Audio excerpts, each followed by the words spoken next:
আওয়ামী লীগের ভাইদের একটু শোনা উচিত মন দিয়ে। সেটা হচ্ছে এই পেপারে, এই কালের কণ্ঠেতেই রাষ্ট্রপতি একটা কি দিলেন, সাক্ষাৎকার দিলেন।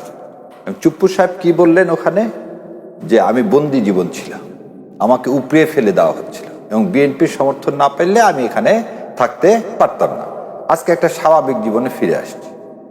ভালো কথা। তারপরে দুইটা কি জায়গায় গেলেন, বক্তব্য দিলেন। একটা বক্তব্যে প্রথম বললেন বাংলাদেশ জিন্দাবাদ, আর একটাতে যে বললেন স্বাধীনতার ঘোষক জিয়া। আমরা যেটা সবাই বলতেছি স্বাধীনতার ঘোষক জিয়া, সংবিধান বলতেছে স্বাধীনতার ঘোষক হচ্ছে শেখ মুজিবুর রহমান।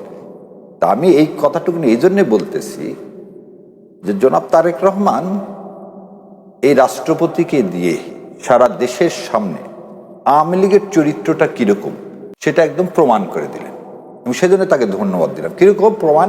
ক্ষমতায় থাকার জন্য এদের কোনো চরিত্র লাগে না।